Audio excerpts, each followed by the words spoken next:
Hi hello வணக்கம் மக்களே. இன்றைக்கி நம்ம ரிவ்யூ ஆன் சேனலில் சிங்கப்பூர் சலூன் படத்தோட ரிவ்யூ தான் பார்க்க போகிறோம். வாங்க பார்க்கலாம். சிங்கப்பூர் சலூன் இந்த படத்தோட கதை என்னன்னு கேட்டிங்கன்னா, ஹீரோ ஆர்ஜே பாலாஜி வந்து சின்ன வயசுலேயே வந்து ஒரு ஹேர் ஸ்டைலிஸ்ட்டாக ஆகணுன்ற ஒரு கனவோட நோக்கி போயிட்டுருக்காரு. அவங்க வீட்டிலேயே வந்துட்டு சொல்கிறாங்க, இந்த மாதிரி நீ வந்து இன்ஜினியரிங் படி, அதுதான் நமக்கு சரிப்படும் அப்படின்றாங்க. இவரும் வந்துட்டு நான் இன்ஜினியரிங்லாம் படிக்க மாட்டேன், ஒரு ஹேர் ஸ்டைலிஸ்ட்டாக ஆகணுன்றது தான் எனக்கு வந்து பெரிய கனவு அப்படின்ற ஒரு கனவோடே இருக்கார்.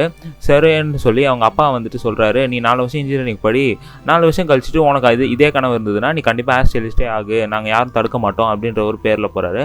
அதே மாதிரி ஆர்ஜே பாலாஜி வந்துட்டு 4 வருஷம் படிக்கிறாரு, நல்லாவே படிக்கிறாரு. அவர் கேம்பஸ் இன்டர்வியூவில் வந்துட்டு நிறைய பிளேஸ்மெண்ட்டும் வருது. ஆனால் அதெல்லாம் மீறி இவர் ஒரு ஹேர் ஸ்டைலிஸ்ட்டாக ஆகணுன்ற காலில் நிற்கிறாரு. ஸோ அதனால் வந்துட்டு அவங்க வீட்லேயும் வந்துட்டு எதுவும் சொல்லாமல், சரி நீ உனக்கு என்ன தோணுதோன்னு பண்ணுன்ற பேரில் பண்ண வைக்கிறாங்க.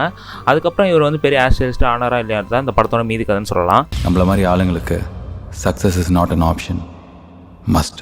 இந்த படம் எப்படி இருக்குது அப்படின்னு கேட்டிங்கன்னா, என்ன சொல்கிறது, ஒரு தடவை பார்க்கலாம். குடும்பங்கள் கொண்டாடும் வெற்றி. என்னென்ன சொல்றோம் பாருங்க, கம்பி கட்டுற கதையெல்லாம் எடுத்து போடுறாங்க. இப்பெல்லாம் சொல்லி இந்த படத்தை வந்து ப்ரொமோட் பண்ணுறோம்னு நினைக்காதீங்க. இந்த படம் எப்படி இருக்குன்னு நான் உண்மையிலே நான் சொல்லிடுறேன், சுத்தமாக நல்லா இல்லைங்க. நான் ஏன் இதை வந்து இவ்வளோ மட்டமாக சொல்கிறேன் அப்படின்னு பார்த்தீங்கன்னா, ஆர்ஜே பாலாஜி படம்னா வந்து நமக்கு வந்து ஒரு நிறைய எதிர்பார்ப்பு இருக்கும். ஒரு மோட்டிவேஷ்னலாக ஒரு படம் எடுப்பார். அதுவும் இல்லாமல் பாலிடிக்ஸ் கலந்து ஒரு வித்தியாசமான இன்ஃபர்மேஷன் கொடுத்து அதுலேருந்து ஒரு மோட்டிவேஷன் தருவார். பட் இந்த படத்தில் வந்துட்டு எதையோ ஒன்று ட்ரை பண்ணி எங்கேயோ போய் முடிஞ்சிச்சுன்னு தான் சொல்லலாம். ஃபர்ஸ்ட் ஹாஃபில் வந்துட்டு சத்யராஜ் வந்து நல்லா காமெடி பண்ணியிருக்காரு. ஆனால் சில காமெடிகள் வந்துட்டு நல்லாவும் இருக்குது, சில காமெடிகள் வந்து கோவமும் வருது, நிறைய இடத்துல வந்து கிரிஞ்சும் பண்ணியிருக்காரு. ஸோ சில காமெடிகள் வந்துட்டு ஃபர்ஸ்ட் ஹாஃபில் ஒர்க் அவுட் ஆயிருந்தாலும் செகண்ட் ஹாஃபில் வந்துட்டு அந்த காமெடியை கூட இந்த செகண்ட் ஹாஃபில் போடல. செகண்ட் ஹாஃபில் வந்து சீரியஸாகவே எடுத்துகிட்டு போய் எங்கெங்கேயோ கொண்டு போயிட்டாங்க. ஃபார் எக்ஸாம்பிள் நான் சொல்லணுன்னா, இந்த படத்தில் வந்துட்டு ஆர்ஜே பாலாஜி வந்து ஒரு ஹேர் ஸ்டைலிஸ்ட்டாக இருக்கார். அவருக்கு வந்துட்டு ஒரு 4-5 லோக்கல் பசங்க வந்துட்டு அந்த ஏரியாவிலே குடியிருக்கிறாங்க, அந்த சலூன் பக்கத்துலேயே. அந்த பசங்க வந்து ஒரு டான்ஸ் காம்படிஷனில் கலந்துக்கலான்னு போகிறாங்க. அப்போ போகும்போது அந்த வாட்ச்மேன் வந்து வெளியே அனுப்பிச்சிடுறாங்க, இவங்கெல்லாம் லோக்கல் பசங்கன்னு.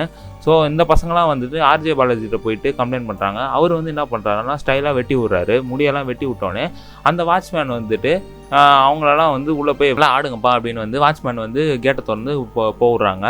இதெல்லாம் பார்க்கும்போது இந்த படத்தில் வந்து யார் ஹீரோனே தெரில, ஆர்ஜே பாலாஜி ஹீரோவா இல்லை வந்துட்டு அந்த பசங்க ஹீரோவான்னு. கடைசியில் அந்த டான்ஸ் காம்படிஷனில் அந்த பசங்க வின் பண்ணாங்களா இல்லையான்றதை வந்து ஆர்ஜே பாலாஜி வந்து டிவியில் பார்க்குறாரு.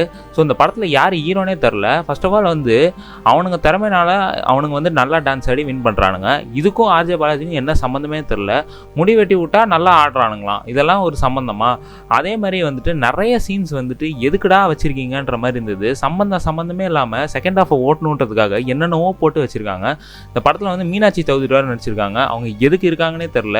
ஏதோ இலவச இணைப்பு மாதிரி ஏதோ வச்சுக்கிட்டு அப்புறம் அப்பப்போ வராங்க, அப்பப்போ கிளம்பி போயிடுறாங்க. இந்த படத்தில் வந்துட்டு எதுக்கு ஆர்ஜே பாலாஜி, எதுக்கு இந்த படம்னே தெரில. இந்த படத்தில் பாட்டு தான் கேவலமாக இருக்குன்னு பார்த்தா சிஜி ரொம்ப கேவலமாக இருக்குது. சலூனுக்கு பின்னாடி 3 பில்டிங் பெருசாக கட்டி வச்சுருப்பாங்க. அது வந்து மழை காரணமாக கீழே விழுந்துடும். அது இடிஞ்சு விழுகிற மாதிரி ஒரு சீன் வச்சுருப்பாங்க. அந்த சிஜிலாம் பார்த்தீங்கன்னா அவதாரே வந்துட்டு தோற்று போயிடும்னு சொல்லலாம். ஏன்னா அந்தளவுக்கு வந்து சூப்பராக சிஜி பண்ணியிருக்காங்க.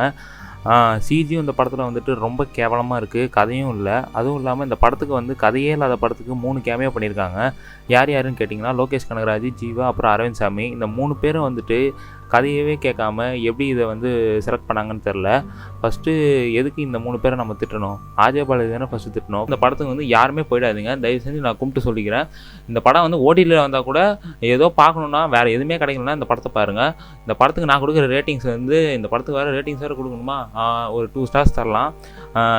இந்த படத்தில் வந்து ஒரு மோட்டிவேஷன் இருக்கும், நல்லா அட்லீஸ்ட் ஒரு நல்ல பாட்டாவது இருக்குன்னு பார்த்தா பாட்டு கூட சுமாராக தான் இருந்துச்சு. ஸோ இந்த படத்தை வந்து கண்டிப்பாக தேட்டரில் போய் பார்க்காதீங்க, காசை வேஸ்ட் பண்ணாதீங்க. ஸோ இன்னொரு வீடியோவில் சந்திக்கிறதுக்கு ஆஃபன் கைஸ்.